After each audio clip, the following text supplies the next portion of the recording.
Amada igreja, receba a paz do Senhor. A paz do Senhor, adolescentes.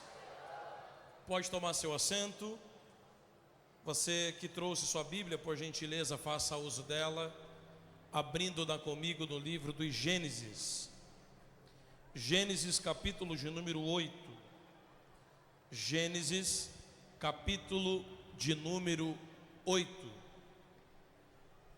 Louvado seja o Senhor por essa tão extraordinária oportunidade que Ele nos concede de poder retornar a essa tão amada igreja para servir-lhes mais uma vez com uma palavra.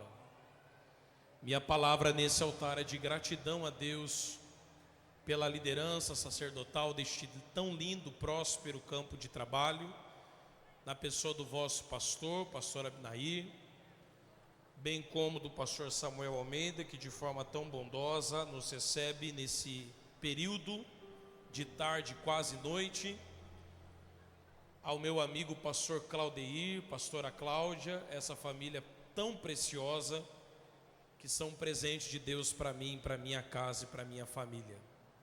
Que Deus os abençoe sempre, em o nome de Jesus.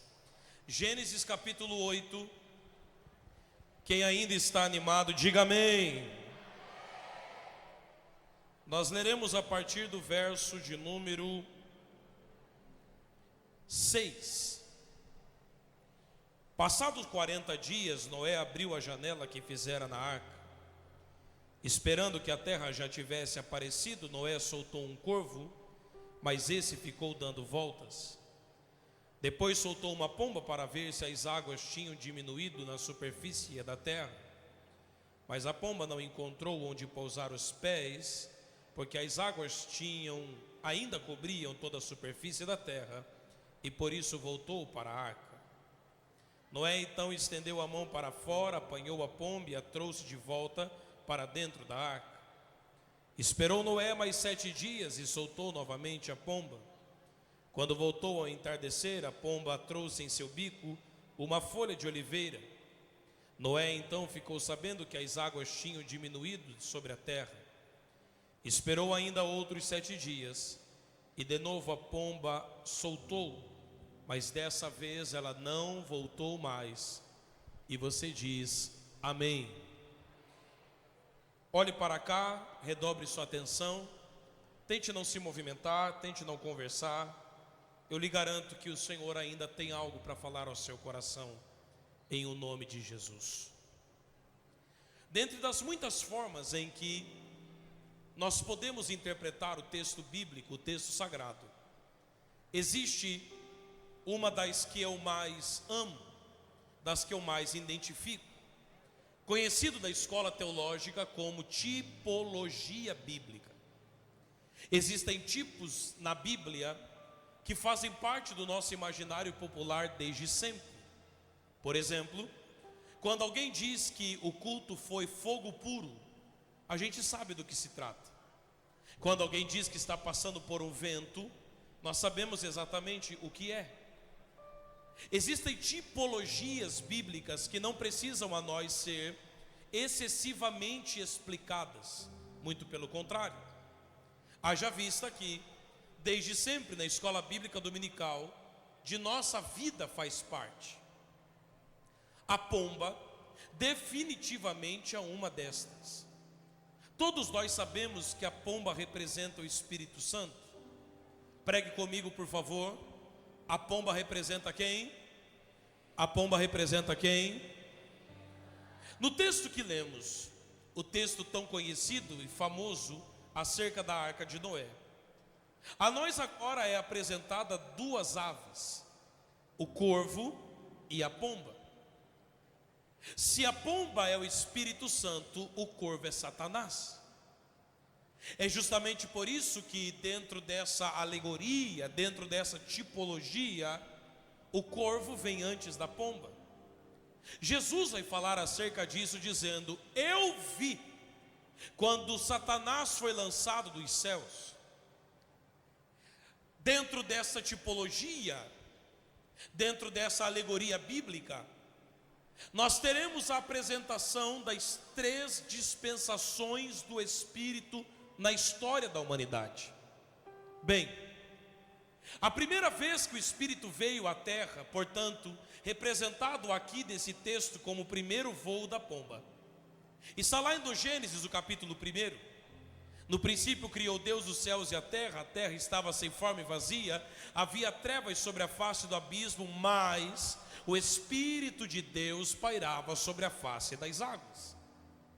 Porém, a exemplo do que acontece na Arca de Noé, na história bíblica, na narrativa bíblica, a primeira vinda do Espírito Santo é curtíssima. Aquilo que começa em Gênesis capítulo 1, a partir do verso de número 2, terminará em Gênesis capítulo 6. Quando o Eterno olhará para o Espírito e dirá: vem aqui. Porque não é bom que nós contendamos por causa do homem.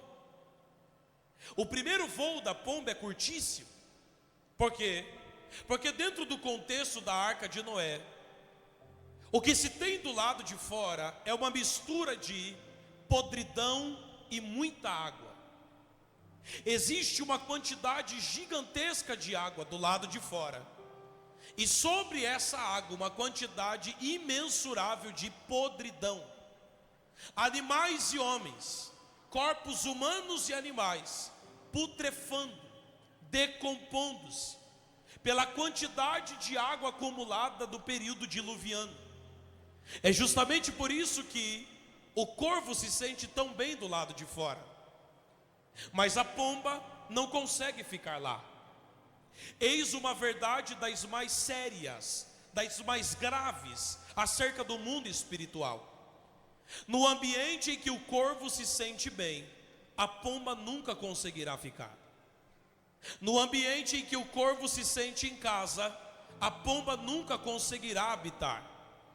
Porque corvo e pomba não conseguem coabitar o mesmo ambiente.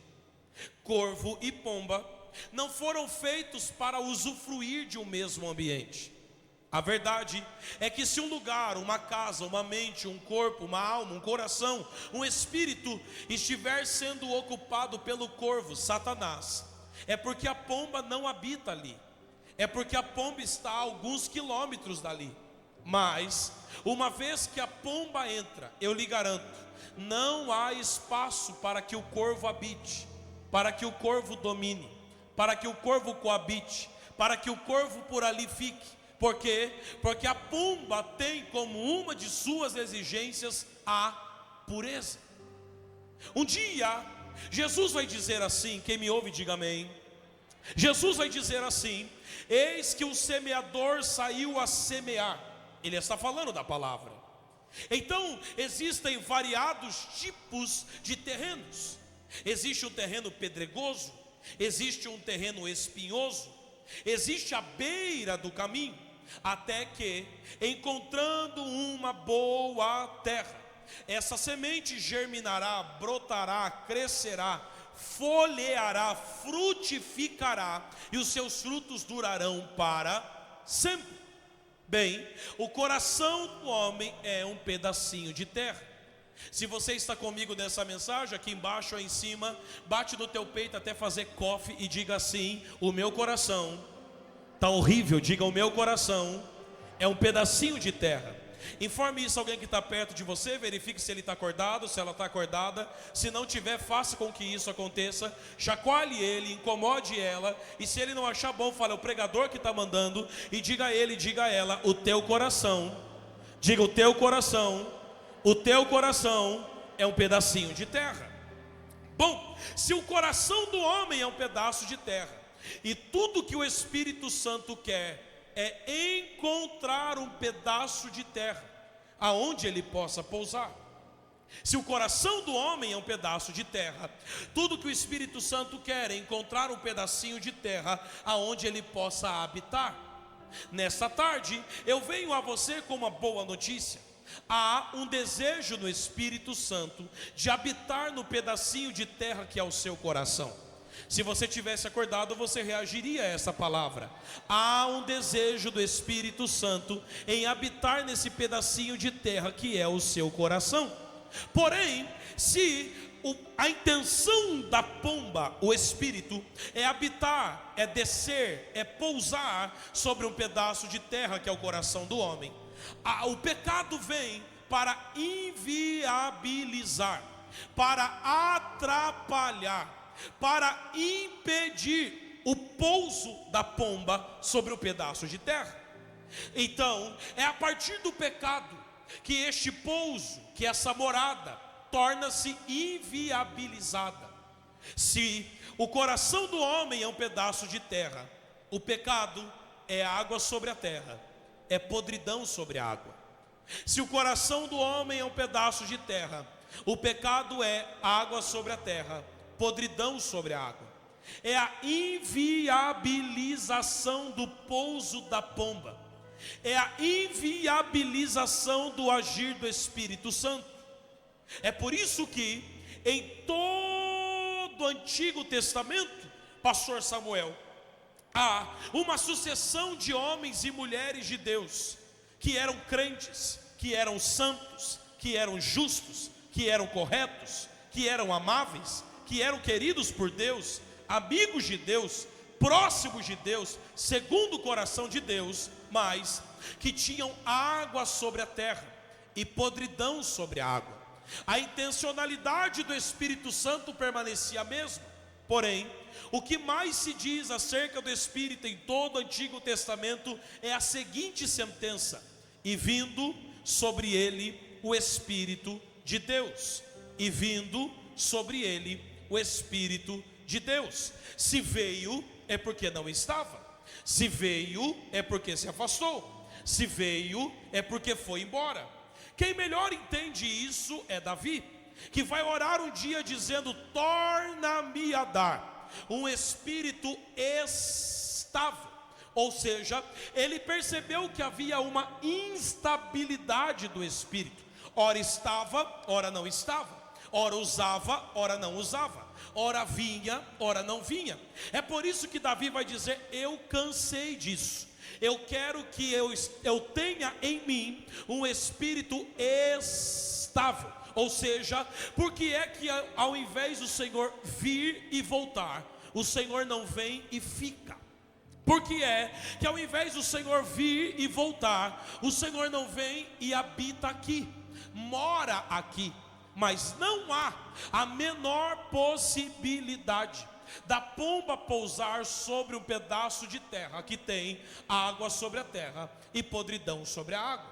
Se não, vejamos, não houve ninguém capaz de fazer isso, nem Abraão, o pai da fé, amigo de Deus, o pai da promessa. Abraão mentiu. Mentira é água sobre a terra, é podridão sobre a água. Nem Isaque, o filho da promessa, o sorriso de Deus na terra, mente como o pai. Aliás, a mesma mentira do pai: água sobre a terra, podridão sobre a água. Nem Jacó, bom, Jacó é Jacó. Nem Moisés, um homem que de tão próximo a Deus faz ponderações a decisões divinas e Deus as atende. Nem Moisés um dia tenta usurpar do poder divino, e usurpação de poder divino é água sobre a terra, é podridão sobre a água.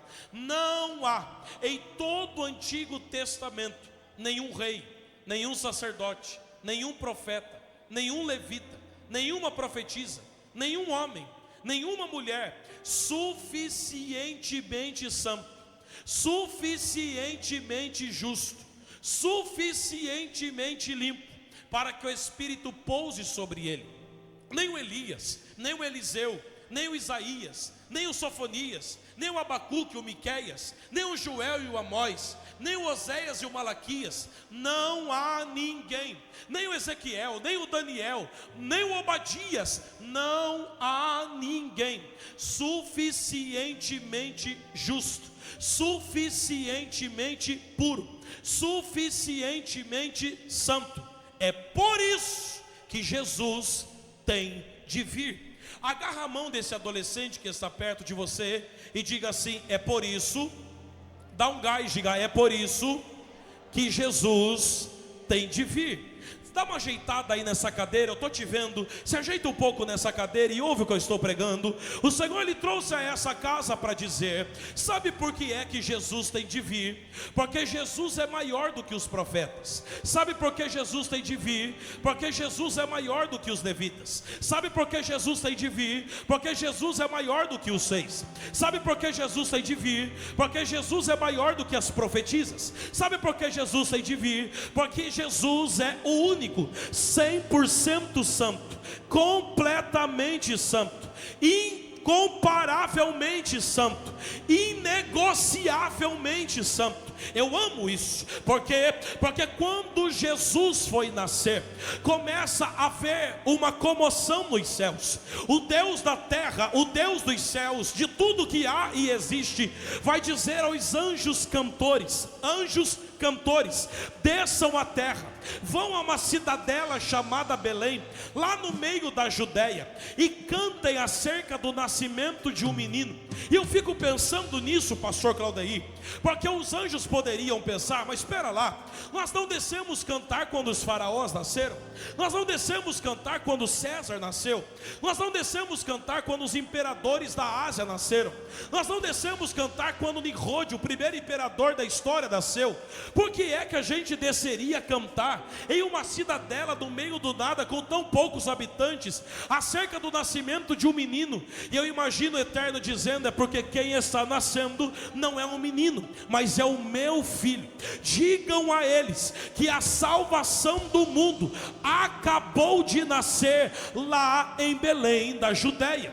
Quando Jesus nasce, há uma comoção nos céus, há uma comoção na terra, porque agora o Filho de Deus acabara de nascer de uma forma extraordinariamente milagrosa. E eu amo isso. Um dia, há um pastor chamado João Batista. João Batista seria do tipo de pastor que não teria muitos likes na internet. Ele não teria milhões ou milhares de seguidores, muito pelo contrário. Ele não recebia ninguém com a paz do Senhor. Ele não dizia: sejam bem-vindos. Ele abria o culto dele dizendo: raça de víboras, arrependei-vos dos seus pecados. Mesmo assim, a igreja de João estava sempre lotada. Um dia, João vai dizer assim: existe um que está no meio de vocês, e eu não sei quem ele é, mas existe um no meio de vocês, que ele vem depois de mim, mas na verdade ele é antes de mim. Existe um no meio de vocês, que eu não sou digno nem de amarrar a sandália do pé dele, porque eu vos batizo com água, mas esse vos batizará com Espírito Santo e com fogo. Um dia João está batizando, e ele disse: eu perguntei a Deus, como eu vou saber quem ele é? E a voz de Deus disse a mim: aquele sobre quem pousar o meu Espírito. Ah, como eu queria que você entendesse isso. Sabe por que as paredes dessa tão linda e majestosa catedral não existe nenhum ídolo, não existe a imagem de nenhum santo, não existe a imagem de nenhuma santa? Porque o Jesus da Catedral da Fama é maior do que os profetas, é maior do que os 6, é maior do que os sacerdotes, é maior do que os levitas, é maior do que os homens e mulheres santos de Deus em toda a Bíblia. Porque sobre ele não havia água sobre a terra, nem podridão sobre a água. Ele é completamente santo, ele é infinitamente santo, ele é inquestionavelmente santo. Chacoalhe alguém perto de você e diga a ele, diga a ela assim: o Jesus que nós servimos, capricha, diga: o Jesus que nós servimos é totalmente santo. Diga: é completamente santo. Eu não sei se os impactados ainda têm fôlego para isso, mas eu vim pregar aos adolescentes da Assembleia de Deus da Fama em Goiânia, que nesta tarde, começo de noite, entendem que estão aqui por causa do santo. Estão desde as 9 da manhã adorando ao santo, que vieram ontem voltaram hoje por causa do Santo. Então eu te convido, Catedral da Fama, a levantar uma de suas mãos para adorar ao Santo, para glorificar ao Santo, para magnificar ao Santo, para entronizar o Santo. O Jesus da Catedral da Fama, Ele é maior do que Elias, Ele é maior do que Eliseu, Ele é maior do que Isaías, Ele é maior do que Ezequiel, Ele é maior do que Jeremias, Ele é maior do que Daniel, Ele é maior do que Miqueias, Ele é maior do que Naum, Ele é maior do que Obadias, Ele é maior do que Joel, Ele é maior do que Amós, Ele é maior do que Obadias, Ele é maior do que Esdras, Ele é maior do que Neemias. O Jesus dessa casa, Ele é maior do que homens, Ele é maior do que presidentes, Ele é maior do que governadores, Ele é maior do que prefeitos, Ele é maior do que pastores, Ele é maior do que autoridades. Só Ele é completamente santo, inquestionavelmente santo. Será que tem alguém que adora o santo dentro dessa casa? Será que tem alguém que exalta o santo dentro dessa casa?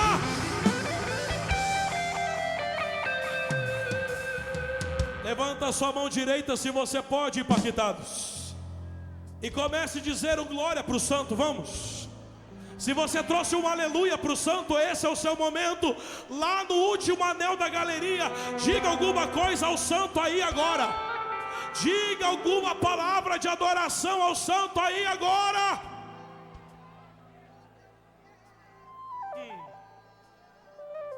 Santo, Santo é o Senhor Deus,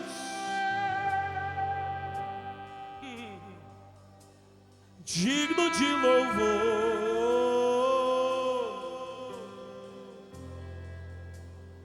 Tu és santo, diga é o Senhor.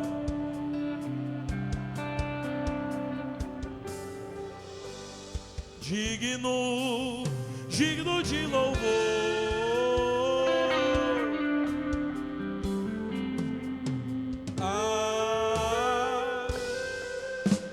A palavra aleluia é uma junção de dois verbetes hebraicos, Halé e A, louvor a Jeová.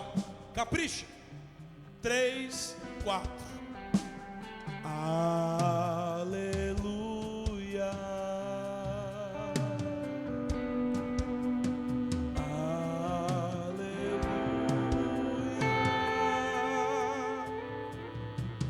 Poderoso é o Senhor nosso Deus. Cantemos aleluia, aleluia. Diga aleluia, aleluia. Poderoso é o Senhor nosso Deus. Agora prepara a mão para levantar o diafragma para gritar. Aleluia. Diga santo é o Senhor,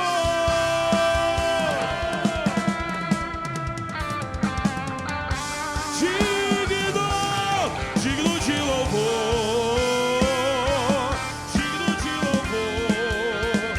Tu és santo,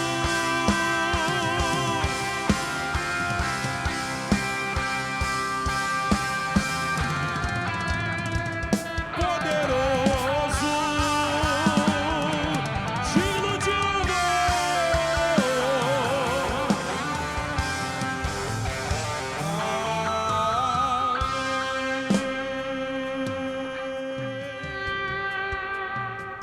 Só tu és santo,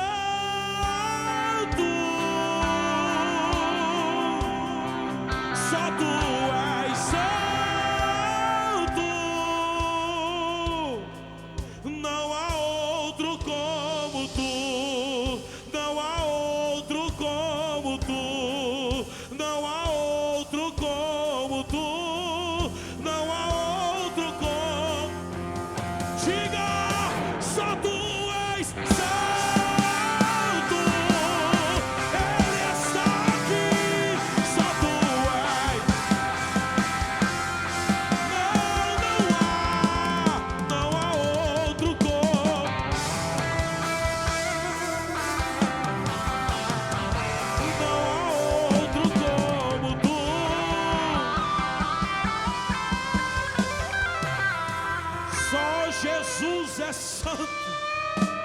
completamente santo, inquestionavelmente santo, incomparavelmente santo.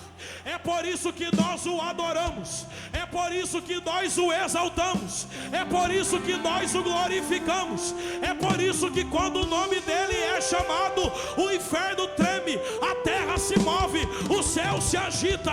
Quando o nome dele é chamado, a morte sai, a depressão sai, a angústia sai, a angústia, a depressão, a opressão, a ansiedade bate em retirada. O nome dele é poderoso, o nome dele é majestoso, o nome dele é incomparável, o nome dele é santo, o nome dele está sobre todos os nomes. O nosso Jesus é completamente santo, completamente santo. Será que alguém veio adorar ao santo nessa noite? Levanta a mão aonde você estiver, Assembleia de Deus, a Catedral da Fama, e grita alguma coisa aí, diga alguma coisa aí. Só Ele é santo. Ele aceba do robô.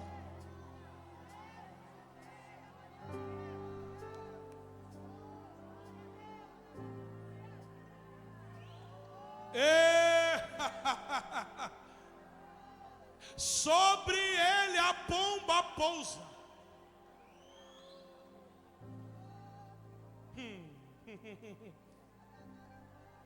Sobre ele a pomba pousa, e com ele a pomba vai, e por onde ele vai, milagres acontecem.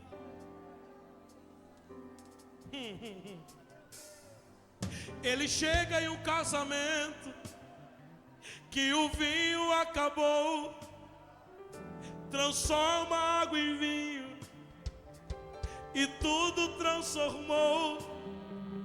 Ele chega em Betânia depois de 4 dias e diz: Lázaro vem para fora. E Lázaro vem. Chega na casa de Jairo, a menina estava morta. Ele olha para os parentes e diz: por que estás chorando? Ela só está dormindo.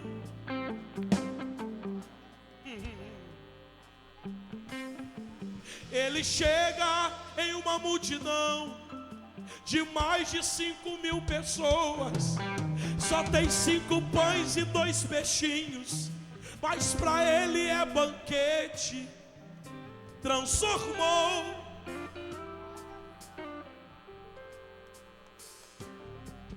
Só que tem um dia que ele vai dizer aos seus meninos: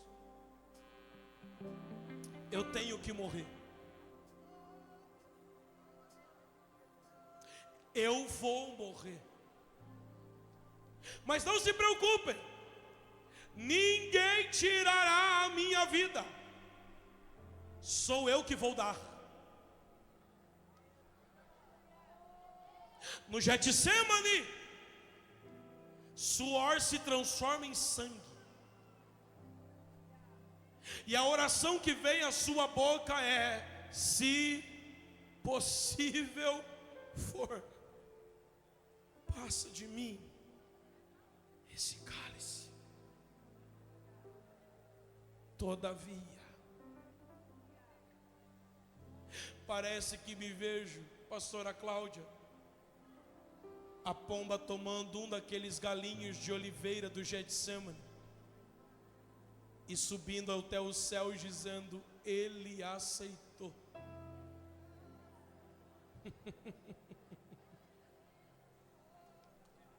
Na sexta, cruz. No sábado, sepulcro. Mas ainda bem que sempre haverá um domingo de manhã. Eu vou repetir isso para alguém dentro dessa casa. Ainda bem que sempre haverá um domingo de manhã. E no domingo de manhã,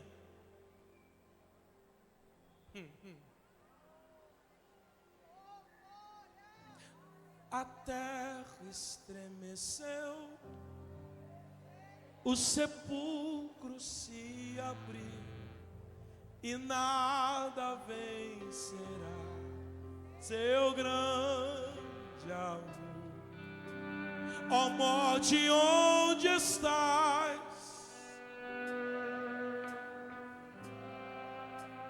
Ele venceu para sempre. Ele passa 40 dias com os seus discípulos. Chega até eles e diz: eu irei ao Pai. Mas eu disse a ele: Pai, envia a eles alguém. Eu roguei ao Pai para que ele vos enviasse um outro Consolador, e ele estará convosco todos os dias de suas vidas. Mas para ele descer, eu tenho de subir. Eram mais ou menos 500 reunidos no monte, quando diante dos olhos de todos ele começa a subir aos céus. Ele começa a entrar por entre as nuvens. E enquanto todos estão olhando para cima, aqui embaixo aparecem dois homens dizendo: por que estáis olhando para cima, ó varões galileus? Do mesmo jeito que ele subiu, ele também descerá. Corram para Jerusalém e ficai lá até que, diga assim comigo, até que. Diga: até que. Pastor, quanto tempo eu vou ter que orar? Até que. Pastor, quanto tempo eu ainda vou ter que crer? Até que. Pastor, quanto tempo eu ainda vou ter que dobrar o joelho? Até que. Quanto tempo eu ainda vou ter que esperar com paciência do Senhor? Até que. Pastor, por quanto tempo eu ainda vou me santificar? Até que. Olhem para mim, eu estou perto de terminar. Jesus é crucificado numa sexta, a sexta da Páscoa. No sábado ele está sepultado, no domingo ele ressuscita. São 3 dias. Após a sua ressurreição, ele passa 40 dias na terra. Quantos dias? Quantos dias? 40 mais 3 dá quanto mesmo? Dá quanto? Uau! Vocês podem fazer o Enem.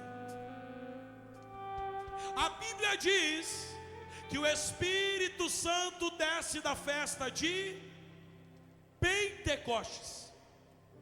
Penta é 50. 50 dias após a Páscoa. Bom, se ele subiu no 43º dia, de 43 para 50 faltam. É por isso que o texto que nós lemos diz: e Noé, segurando a pomba por mais 7 dias, soltou-a pela última vez.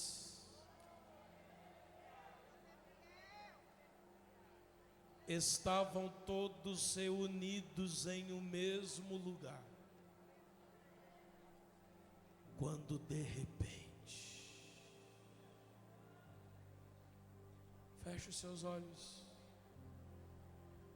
Em toda essa casa, feche os seus olhos.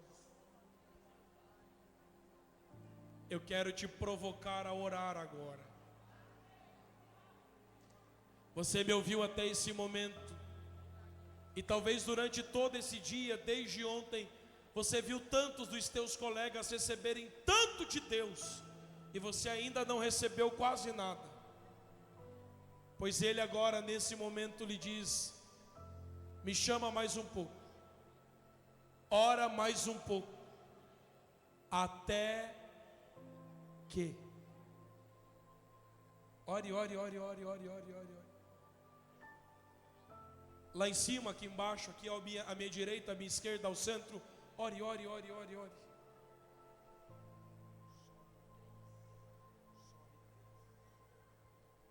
Ore. Estavam todos reunidos em um mesmo lugar, quando de repente ouviu-se um som como de um vento veemente e impetuoso, que começou a encher toda a casa, e todos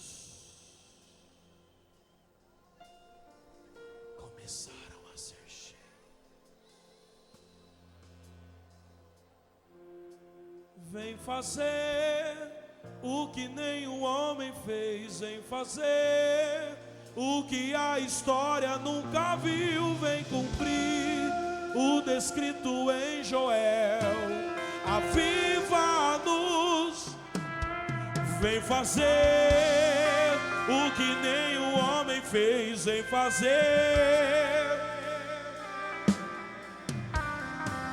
Vai se colocando de pé do seu lugar e vai fazendo dessa canção a sua oração. Vem fazer o que nenhum homem fez, em fazer o que a história nunca viu, vem cumprir o descrito em Joel. A terra clama.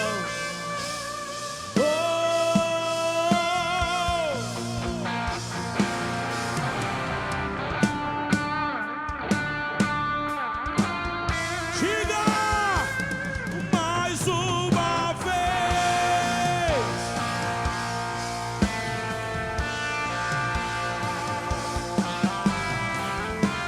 Diga, a terra clama, a terra clama.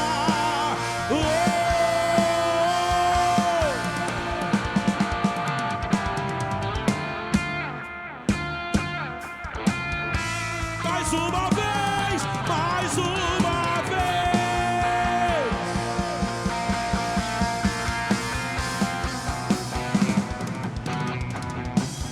Levante suas mãos impactados e diga que seja hoje, que seja hoje, que seja agora. Vem, derrama o teu Espírito, que seja hoje, que seja agora. Diga que seja hoje, que seja agora. Vem, derrama.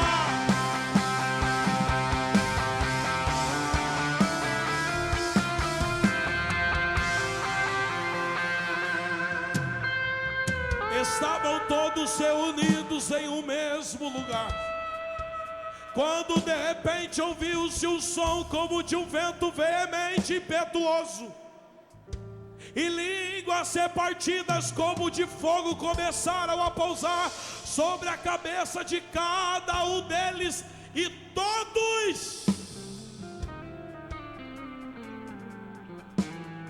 Sabe o que me encanta? É que da última vez que a pomba saiu da arca, ela nunca mais voltou para lá. Sabe o que me encanta? É que da última vez que o Espírito desceu de lá, em Atos 2, ele nunca mais voltou para lá. Estarei convosco todos os dias de sua vida. Nos 5 minutos que me restam, eu quero saber se há entre nós pessoas que nunca confessaram a Cristo como seu único e suficiente Salvador, ou que então por diversas razões se afastaram dos caminhos do Senhor, mas vieram para o impactados para mudar as suas vidas e suas histórias. Eu quero te provocar a você sair de onde você estiver agora, aqui embaixo ou aí na galeria, e correr diante desse altar para aceitar a Cristo ou voltar para Ele agora. E está vindo as primeiras 2 pessoas. Você tem exatamente 5 minutos de relógio para tomar uma decisão que mudará a história da sua vida. Durante toda a minha adolescência, congressos como esse mudaram o ritmo e o rumo das vidas daqueles que me cercavam. E eu sei que isso acontecerá contigo também.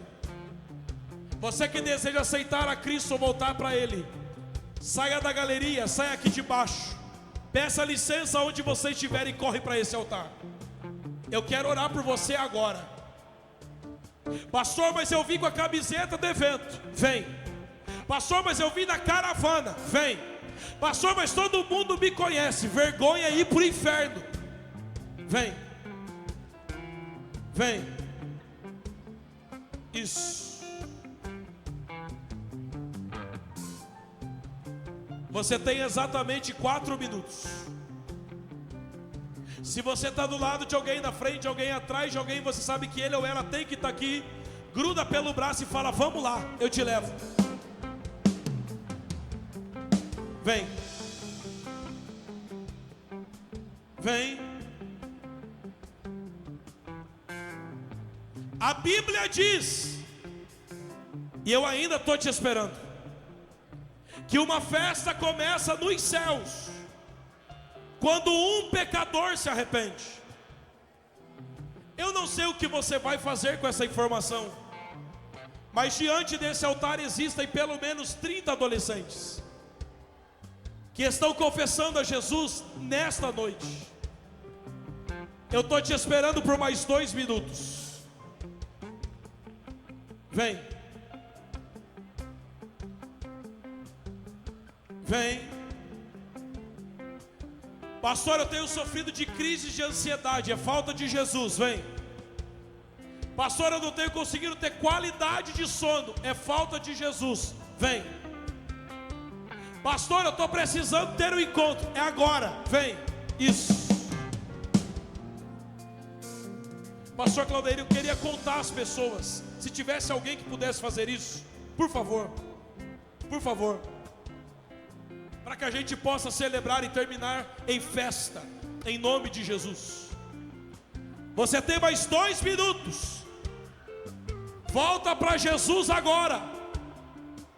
Venha para Jesus agora. Ele está dizendo: eu não quero ter contigo um relacionamento de 2 dias de impactados, mas eu quero fazer morada aí. Eu quero pousar aí. Vem. Eu ainda estou te esperando.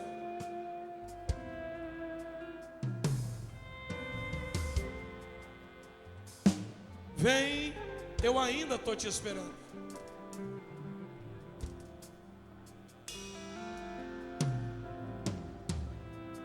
Eu já coloquei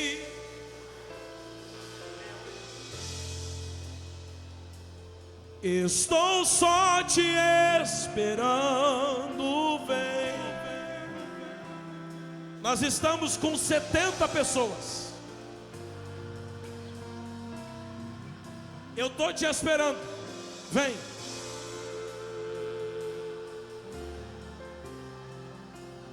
Eu já coloquei.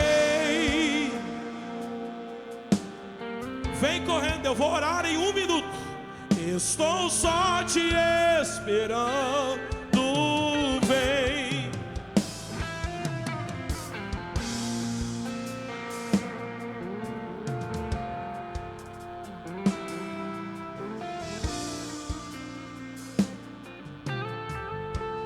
Diga: tem fogo, tem fogo.